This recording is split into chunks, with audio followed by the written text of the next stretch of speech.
There were 56 chairs set out for the funeral. 56. I counted them while everyone else cried. Karina had insisted on the silver-trimmed folding ones because they photographed better, but only 55 were filled. The one next to her, the one reserved for me, and true, stayed empty. She told the usher not to seat me there. She said it would make things complicated. Complicated. Like mourning your father while secretly texting your attorney about divorce filings isn't already complicated.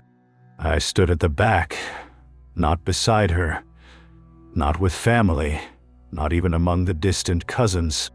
I stood next to a ficus tree and a woman who once dated her uncle in the 90s. I held a funeral program that spelled my last name wrong. Nobody offered me a tissue. And when she stood to speak about her father, Glenn Darby, the oil titan, the man who once told me I smelled like drywall, she didn't mention me. Not once, not in the list of survivors, not in the thank yous, not even a sideways glance. She wore black silk and heels sharp enough to puncture egos. She cried perfectly, enough to seem human, not enough to smudge mascara. And when she returned to her seat, she leaned in and whispered something to the man sitting where I should have been. He laughed. I don't know who he was. I don't care. Because what happened after the service? That's where the story actually begins. It wasn't the inheritance. Not yet. It was what Karina did on the way out. She dropped her handkerchief deliberately, right in front of me. I bent to pick it up like an idiot, and that's when I saw it. The folded corner of a document in her clutch. I saw my name in bold next to a case number. And that's when I realized something brutal. She had filed the divorce before the funeral, before the flowers, before the eulogy, before she cried over a man who hated me and pretended she still loved me. And 2 days later, she would inherit $250 million. And 2 days after that, she would walk into our house, hand me a plain white envelope, and say, "Wendell, I'm choosing myself." But the will, the will had other plans. Plans that Karina didn't see coming. Plans that made her turn pale in a room full of mahogany furniture and legal threats. Plans that for the first time in years made me madder. I didn't sleep the night before the reading. Not a minute. I lay on the pull-out couch in my cousin's basement, listening to the pipes clank and hum, wondering if I should even show up. What would be the point? Karina had already taken everything.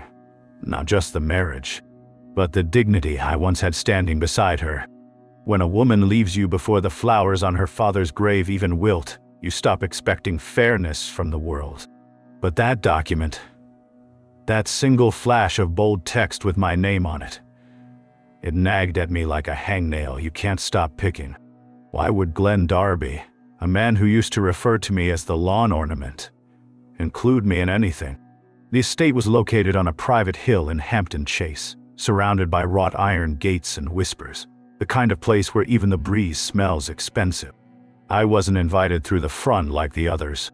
I was directed to a side door, the one they usually reserve for caterers and service people, which was probably poetic in Glenn's eyes. A small group had gathered in the study. Deep leather chairs, animal heads on the wall, and a grandfather clock that had probably ticked through 3 world wars. Karina was already there, sitting with legs crossed, dressed in slate gray, no black this time. Mourning period complete. She looked at me. Not with anger, not even with pity, just a vacant, transactional calm, like I was someone she used to lease a car with. And next to her sat the same man from the funeral. I noticed his shoes first. Polished loafers with little gold tags. No one wears shoes like that unless they expect to be stared at. I took a seat in the far corner where the light from the window didn't quite reach. Nobody greeted me. What in? Not even the lawyer who shuffled papers, holding a thick manila envelope like it contained nuclear codes. He cleared his throat and began. As the legal representative of the late Mr. Glenn Darby, I will now read his final instructions, witnessed, notarized, and recorded 2 months before his passing. 2 months. That hit me like a brick. Glenn had updated the will recently. Very recently, before the heart attack, after his last family retreat. I remembered Karina going on that trip alone. You'd be bored anyway, she told me. Tossing sunscreen in her suitcase. At the time, I believed her.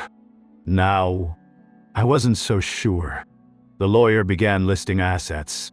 Properties in Rhode Island, an apartment in Paris, 3 vehicles worth more than my childhood home, art pieces by names I couldn't pronounce.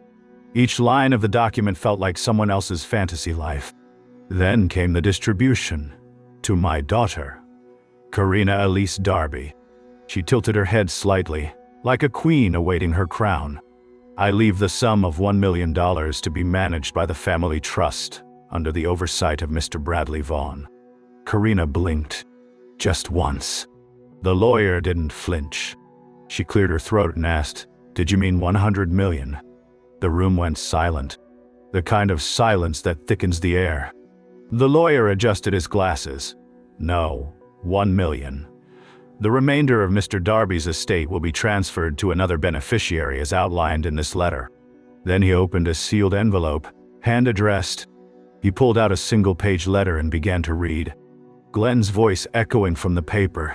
"If you're hearing this, Karina, I'm likely gone. I've watched you change. Not over years, but in weeks. You stopped visiting unless there was a camera involved.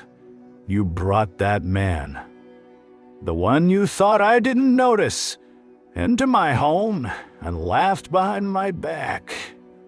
I am not a fool." Karina's mouth opened slightly. No sound came out, not even a gasp. The lawyer continued, his voice flat. "To the man who married my daughter despite knowing she would one day despise him. To the man who tolerated my cruelty with dignity and who stayed even when he should have left. Wendell Thomas Carr. I leave the remainder of my estate." I swear time broke in that moment. I felt my lungs forget how to breathe. Karina looked at me like I had grown antlers. The man next to her stood up as if the chair had suddenly become dangerous. I didn't know what to say. I didn't want this. I just wanted my marriage. I wanted my cat. I wanted my Sunday mornings back. But none of that mattered, because I was now the legal heir to a $250 million empire. And the woman who left me was staring at the floor like it had betrayed her too. I left the room before they finished the paperwork. I needed air. I needed distance. I needed to scream and laugh and vomit all at once. She ran after me. I heard her heels scrape the marble tiles faster than I'd seen her move in years. "Wendell," she called out, but I kept walking, down the driveway, past the fountain, through the gates, because for the first time in my life, I wasn't the one being left behind. I walked for over an hour that day. Not because I didn't have a ride, not because I was trying to be dramatic, but because if I didn't keep moving, I felt like I might explode. The air felt heavier. Even the trees lining that state road looked like they were leaning in, whispering things behind my back. I didn't want the money. I wanted a time machine. I wanted to go back 6 months and shake myself until I noticed all the signs I had ignored.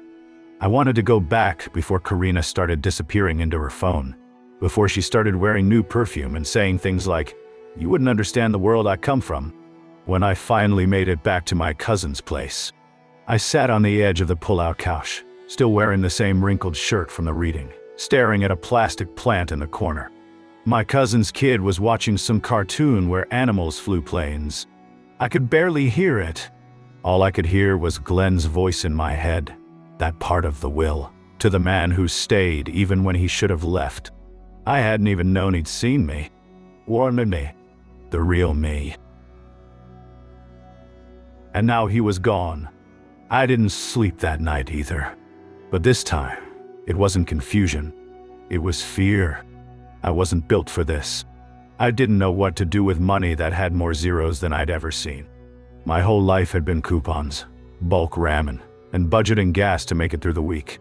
I didn't even know how to talk to lawyers. What do you do with that kind of wealth when just last week you couldn't afford the fancy peanut butter? But Karina knew. She knew exactly what to do. The very next morning, she was waiting in front of the depot where I worked. Yes, I still showed up. What else was I going to do? She was leaning against the hood of her BMW like she hadn't shattered my heart and walked out on me like nothing had happened.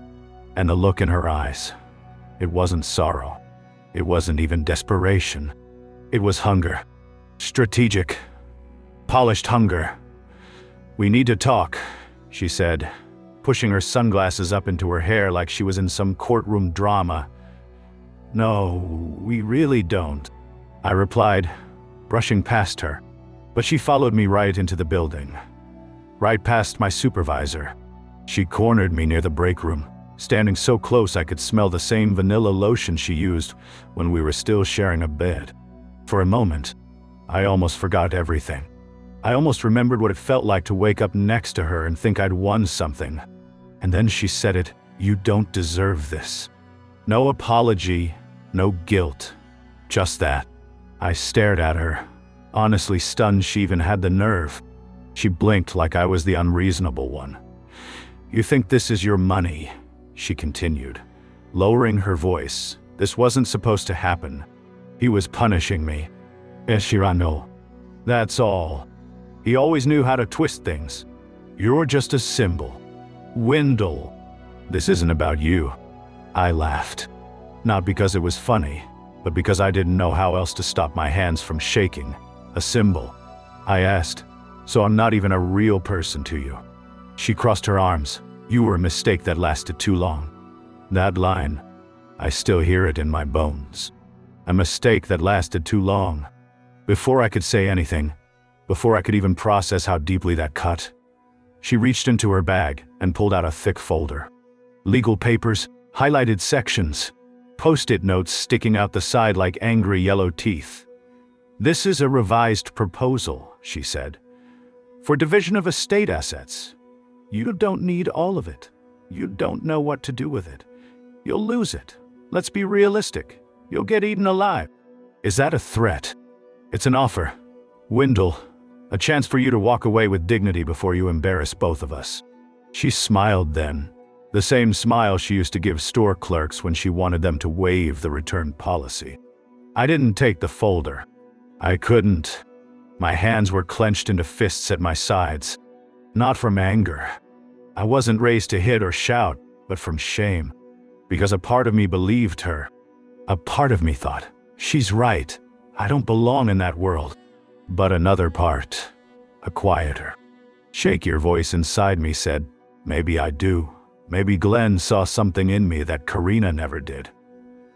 Maybe staying even when it made me feel invisible meant something more than just weakness. She turned to leave, heels clicking with confidence, folder still in hand. "You'll call me," she said over her shoulder. "You always do." But this time I didn't, because this time I had something I never had before. Leverage.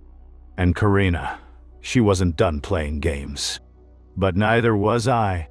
By the end of that week, everything about my life felt fake. I was still clocking in at the depot, still eating off-brand cereal in a borrowed basement, and still getting texts from Karina pretending like she was doing me a favor. She didn't beg. Karina never begged. She negotiated. Cold, calculated language. Let's be smart about this. We can avoid dragging it out. Think of the media. The media. As if the world gave a damn about a guy who once fixed his neighbor's dryer in exchange for leftover barbecue. But someone must have been watching, because by Friday I got a call from one of Glenn's estate attorneys. Not the guy from the will reading, but a younger voice, tense and uneasy. He asked if I could come in to review supplemental documents. I said I didn't understand. He said, "It concerns the structure of the inheritance. You'll want to read this yourself." The office was in a glass building downtown, the kind of place I used to pass on my way to dollar lunch specials, always assuming I didn't belong inside. The receptionist didn't even look up. I sat on a leather couch that cost more than my first car, sweating through my shirt and trying not to touch anything. When I got into the conference room, they handed me a sealed folder and stepped out, giving me privacy. I opened it slowly. My name was on the first page in bold. I skimmed the lines, barely processing most of the legal jargon, until I reached the section labeled Addendum, Conditions of Inheritance. It turns out Glenn wasn't just bitter. He was brilliantly cruel in the most precise, theatrical way. His money didn't just come to me. It came with instructions. A chunk of the estate, nearly 40%, was placed in a time-locked trust under my name. But here's the twist. That portion wouldn't activate unless I remained divorced from Karina for at least 18 consecutive months. If I re-entered a relationship with her, married or not, I'd forfeit that entire portion to, get this, a wildlife sanctuary for abandoned dogs. I read the paragraph 3 times, each time with a louder gasp. Glenn had literally designed a clause that punished me if I ever took her back. It wasn't just money. It was a trap. A loyalty test from beyond the grave. And he'd included a note, handwritten, scanned, attached to the final page. Wendell, if you're tempted to return to the cage, remember you were never the pet. She only knew how to feed you. Don't let her leash you again, GD. It was both infuriating and oddly poetic. The man who once mocked me for folding his daughter's laundry now posthumously declared me worthy of freedom and fortune. All I had to do was stay away from her. I should have felt grateful, relieved even.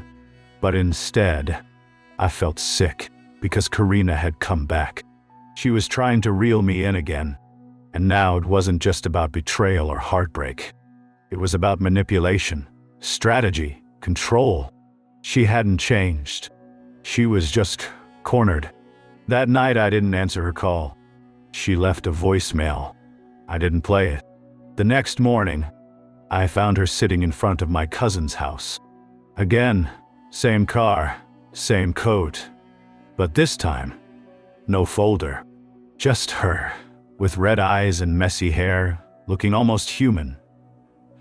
"I just want to talk," she said. "You always do." She looked down at her hands, then back up. "You've read the documents, haven't you?" I didn't reply. Her jaw tightened. "It's humiliating. Wendell, what he did to me, to us, that clause is a joke. It's disgusting. He's laughing at us from the grave. You sure he's not just laughing at you?" I said without meaning to. It came out colder than I expected. She blinked. "The first crack in the armor. I didn't mean to hurt you." But I laughed, sharp, tired, didn't mean to. "Karina, you had the divorce filed before his ashes cooled. I was just supposed to roll over while you collected the money and the guy in the blue loafers." She looked like she wanted to cry, but nothing came. And I suddenly realized something terrifying. She couldn't. Not because she was too proud, but because the emotion just wasn't there. And maybe it never had been. Before she left, she tried one last thing.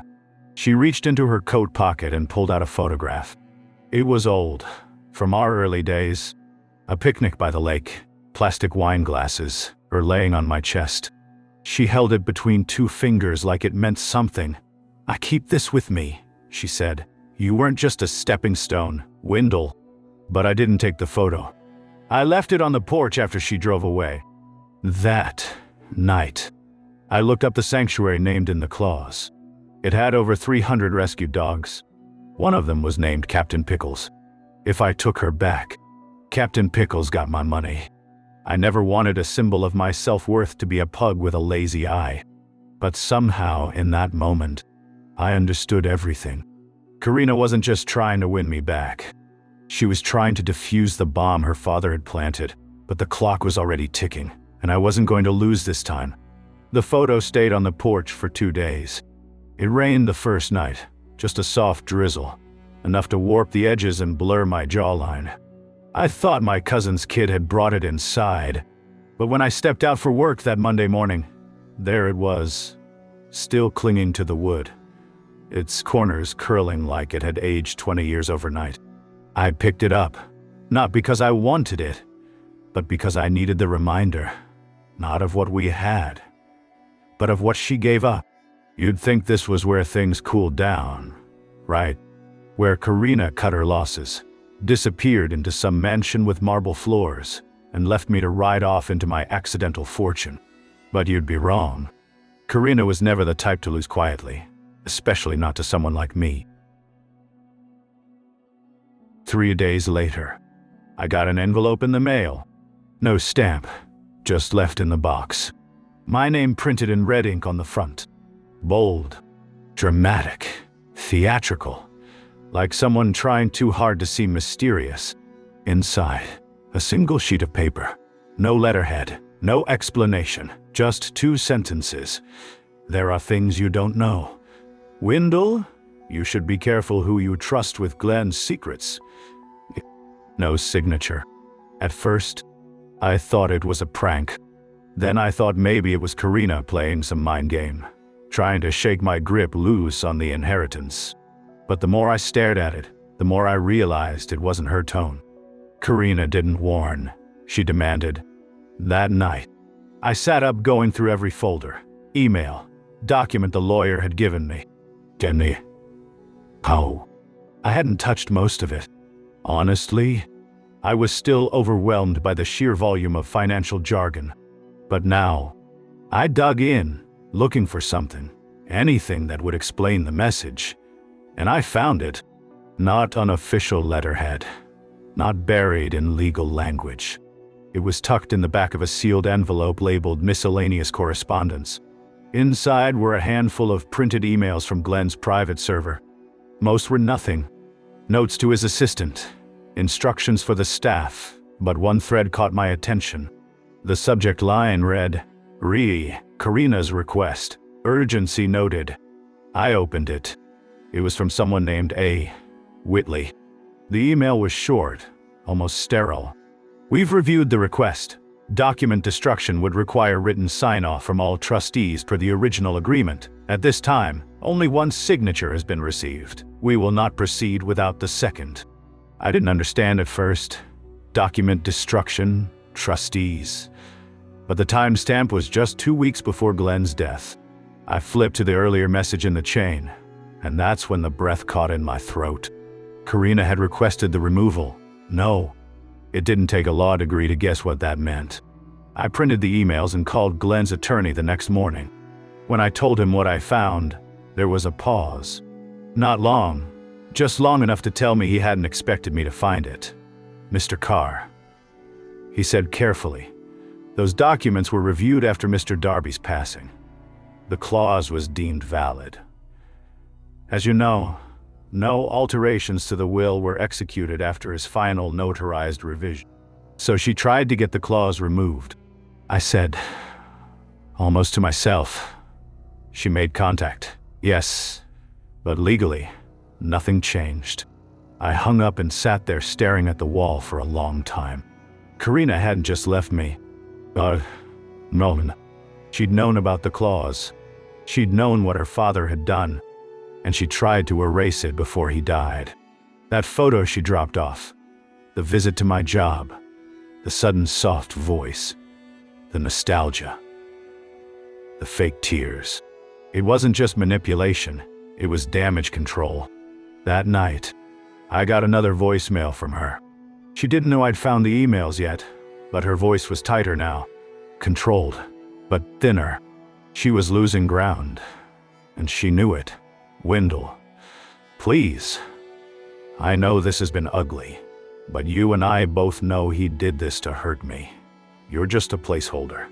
I'm the one who had to live under his rules my whole life. I deserve a piece of it. You can't actually want to punish me like this. I listened to it twice. Then I saved it. Not because I needed proof. I just wanted to remember exactly who she was when she thought no one was listening. But what Karina didn't realize, and what Glenn probably hoped I'd figure out, is that there were more than just emails. There were videos, security footage, archive logs, time-stamped visits to his estate, and one file dated 3 days before he died, titled Library. July 10th. I didn't even know the estate had a library, but apparently that's where the final twist was waiting. And Karina, she had no idea I was about to find it. If you've ever been in a room that was never meant to feel warm, you'll understand what it felt like walking into Glenn Darby's private library. It took nearly a week of calls, paperwork, and waiting for clearance from the estate manager before they finally let me onto the property again. I half expected someone to stop me at the gate and say they'd changed their mind, that I'd been mistaken, that the money wasn't mine after all, that I'd go back to being invisible. But the guards recognized me now. Not as Karina's ex, not as the broken guy who fixed radiators. No, now I was Mr. Carr, sole beneficiary of the Darby fortune. And apparently even the marble lions by the front door stood a little straighter when you walked in with that title. The library was located on the second floor of the West Wing, a place I'd never been allowed when Karina and I used to visit. She told me it was off limits, something about private archives and family history I wouldn't understand. Now I understood everything. It wasn't about books. It was about control. Because tucked between leather-bound first editions and a globe that probably hadn't spun in 50 years was a drawer behind a false panel. I didn't find it on my own. One of the estate staff, an older man named Horace, guided me there. He didn't say much, just handed me a brass key and said he wanted you to see it. Inside the drawer was a single flash drive in a velvet-lined box, labeled in Glenn's handwriting, Library, July 10th, final record. It felt heavier than it should have, like it wasn't plastic and metal, but loaded with everything I'd been too blind to see for the past few years. I watched it alone in the estate study, with the curtains pulled and the doors locked. The file was under 5 minutes long. No music, no effects, just raw footage from a fixed-angle security camera positioned above the fireplace in the library. It showed Karina, not crying, not mourning, not even alone. She was pacing, agitated, her phone clutched in one hand, the other gesturing wildly. She wasn't talking to Glenn. He was seated behind the desk, motionless, watching. His expression wasn't sad. It was exhausted. I leaned in. "You have no right to do this." Karina snapped. "You want to die with a smile on your face knowing you've taken everything from me." Glenn didn't respond. "You hate me so much you'd rather give your empire to a man who unclogged your toilet." Still no answer. She stepped closer, voice rising. "He's weak. Dad. He doesn't belong in this world. He's not even one of us. He barely knows how to dress himself. This is humiliating." Glenn finally moved. Not much, just leaned forward. "You made your choice," he said, voice cold. "You left him before I was even gone." "So what?" she hissed. "You were already halfway in the grave." He held up a hand, cutting her off, and yet I lived long enough to rewrite the will. She froze. Her face, normally composed, twisted in something close to panic. He went on. "Slower now. You thought you could outsmart me. Have your freedom. Keep the fortune. Erase the consequences, but Karina, there are consequences. You always thought love was leverage, but Wendell, he never asked me for anything, never took a dime, never insulted me, even when I tried to push him away." Karina backed up a step. Her expression was unreadable now, fury tangled with confusion. "This isn't about love," she said finally. "This is about punishment." "No," Glenn said. "It's about protection. I'm protecting my legacy from you." And that was it. The video ended. I sat there for a long time, the screen black, my own face faintly reflected in the glare. It wasn't satisfying. It wasn't some cinematic victory where the villain is exposed and justice rains down. No, it hurt. It all hurt, because deep down I'd still hoped she might care. That some piece of her, even a tiny one, had loved me once. But the way she spoke about me, not like I was an embarrassing accident. She hadn't lost me, and she had discarded me. And now the only thing she wanted was the thing I accidentally inherited, the thing her father left me. Not out of spite, but out of recognition. But here's the problem Karina never saw coming. Something I finally understood in that dark, cold room. She hadn't just lost the money. She'd lost the one person who might have defended her. Because there was something else in the file folders I hadn't noticed before. Tucked behind the legal documents, behind the emails and property deeds, a medical report, a sealed envelope marked private, to be read after death. And inside, a final instruction from Glenn, one that didn't just disqualify Karina from the inheritance. It hinted that she may have done more than just manipulate and lie. It hinted she might have helped speed things up. I don't know how long I sat there holding that envelope. I didn't open it right away. My fingers just trembled around the edges like the damn thing might bite me if I looked inside. I've never been good with mysteries. I'm the kind of guy who Googles spoilers halfway through a movie just to ease the tension. But this wasn't a plot twist I'd been waiting for. This was real, and it had Glenn's initials on the seal. It wasn't long or dramatic, not like the video, just a single-page note, handwritten in careful block letters. Glenn's penmanship looked sharp, almost mechanical, like every word had been measured twice and carved in with a blade. If this reaches you, Wendell, I am dead and you've chosen not to give in to Karina. Good. You always had more spine than she gave you credit for. I'm not writing this as a confession.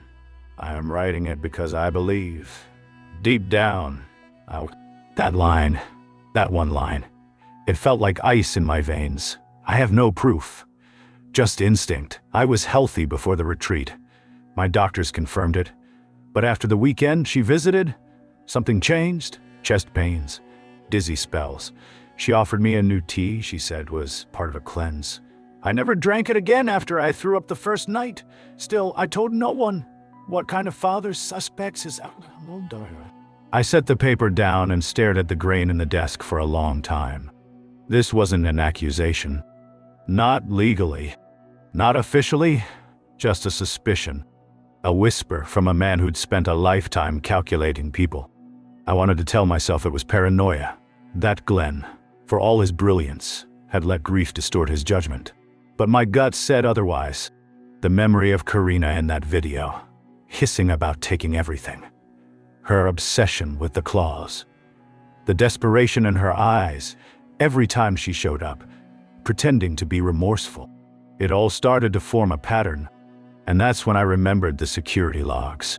Horace had shown me the server terminal briefly, just a footnote in the tour. But those logs, they tracked who entered what rooms and when. I rushed back downstairs and asked him if I could access them again. He hesitated, but when I showed him the letter, his expression hardened, and he simply nodded. We pulled up the archive for the weekend Glenn mentioned. Karina had entered the kitchen 6 times, the guest room twice, the library once, and Glenn's private quarters. 7 entries, all between midnight and 4 a.m. 7.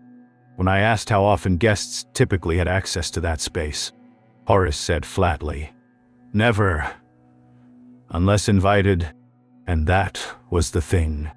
I knew Glenn. He didn't invite Karina into that room at midnight. Not 7 times. Still, it wasn't proof. Not enough for police. Not enough for lawsuits. But it was enough for me.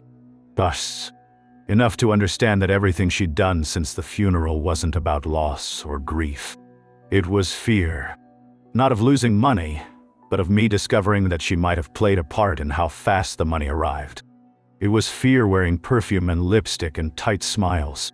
So I made a choice. I called her.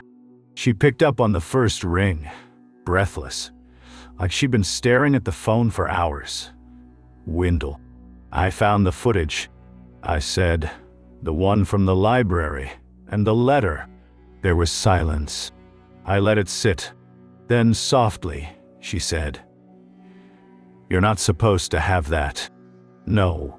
I said, "I'm not. Just like you weren't supposed to be in his room 7 times after midnight." She exhaled sharply. "You don't know what you're saying." "I know exactly what I'm saying, and so do you." Another pause. Then carefully, with that same twisted control she always used when she was cornered, she asked, "What do you want?" It was the first time she didn't pretend to be innocent. And in that moment, I realized something. Karina didn't believe in guilt, or shame, or family. She believed in leverage, so I gave her none. Nothing. I said, I want nothing from you, and I'm going to give you nothing back. No money, no silence, no protection. You're going to spend the next year wondering if I'll go to the police. You'll keep your hair perfect and your smiles polished, but you'll always flinch when a doorbell rings. Her voice broke then. For real, Wendell. But I hung up. I'd never felt stronger in my entire life. And I wasn't done, because Glenn didn't just give me an inheritance. He gave me a sword.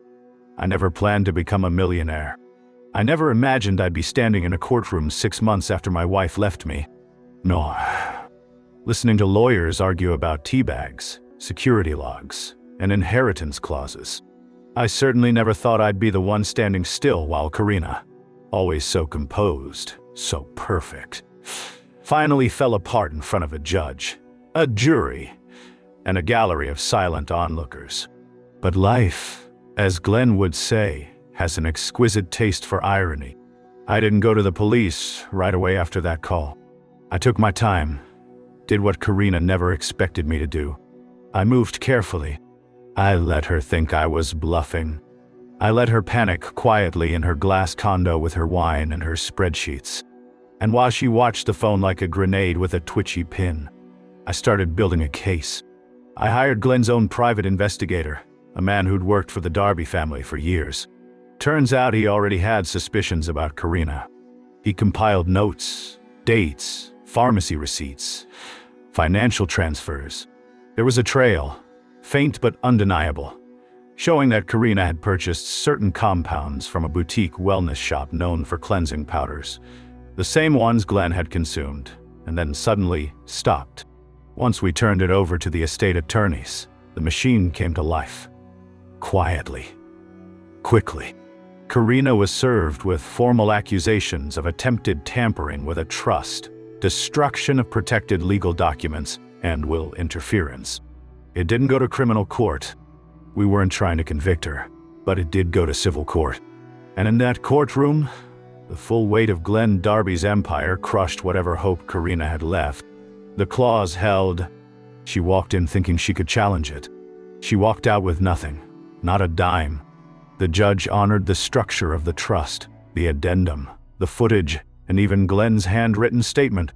Karina's remaining stake was frozen, then legally redirected, not to me, but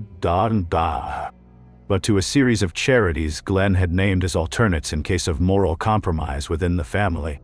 She tried to fight it. She appealed twice, but each time the court sided with the evidence, with the old man's voice from the grave, with the broken husband who had stayed quiet long enough, and me. No, I didn't run out and buy a yacht. I didn't move to Paris or hire a chef. I moved into a modest place near a lake upstate, adopted 2 senior rescue dogs from Captain Pickle's sanctuary, and started volunteering there once a week. Funny how one clause written out of spite turned into the only peaceful place I've ever known. I've learned things I never knew I needed to learn. How to file estate taxes. How to trust again, slowly. How to sleep without checking my phone at 2 a.m. wondering if she's texting someone else. People ask me if I'm angry, if I still miss her. And the truth is, I don't know. I don't miss the lies. I don't miss the weight of her expectations. But sometimes I miss who I thought she was. That version of Karina, I used to imagine still loved me somewhere beneath all the ambition and contempt. But missing a ghost isn't the same as wanting it back. Not long ago, I got a letter, handwritten, messy, unsigned. No return address. Just one sentence inside. You ruined everything. I didn't keep it. I let the dogs chew it up, because she's wrong. I didn't ruin everything. I saved what was left of me. And that was worth far more than $250 million. Epilogue, 6 months later. You know what's funny about justice? It doesn't always feel the way you think it will. I thought I'd feel vindicated, powerful, like some kind of hero in my own story. But mostly, I just feel quiet. The kind of quiet that comes when the storm finally passes and you realize you're still standing. I got a call last week from Horace, the estate manager. He said Karina had been by the old house, not trying to get in, just sitting in her car outside the gates, for hours. She looked different. He said, smaller somehow. I didn't ask what he meant. I think I already knew. Some people are only as big as their bank accounts. When that disappears, so do they. I've been thinking about that a lot lately, about who we really are when everything gets stripped away. When the money's gone, the status is gone. The people who only loved what you could give them are gone. What's left? For me? And what's left is enough. I wake up every morning in a house that's actually mine. Not because I inherited it, but because I earned it. I make coffee in a kitchen where no one criticizes how I hold the mug. I feed 2 old dogs who don't care if I wear the same shirt 3 days in a row. And sometimes, when the light hits the lake just right, I remember something Glenn wrote in that final letter. Something I didn't mention before. The greatest inheritance isn't money. Wendell. It's the courage to know your own worth. He was right. It just took me 43 years and $250 million to figure it out. But here's the thing that might surprise you. I don't hate Karina. Not anymore. Hate takes too much energy. And frankly, I've got better things to do. Like living my life. On my terms. For the first time ever. Speaking of which, if you enjoyed this story, if it resonated with you, if you've ever felt invisible in your own life, I'd love to hear from you. I've been sharing more stories like this on my YouTube channel. Real stories about real people who found the courage to change their lives. To stand up for themselves. To walk away from situations that were slowly killing their souls. Hit that subscribe button if you want more. Because, trust me, this is just the beginning. And remember, you're worth more than the people who treat you like a wallet. You're worth more than the family that only calls when they need something. You're worth more than the spouse who sees you as a convenience rather than a person. Sometimes the best inheritance you can give yourself is the courage to walk away. Thanks for listening, and I'll see you in the next one.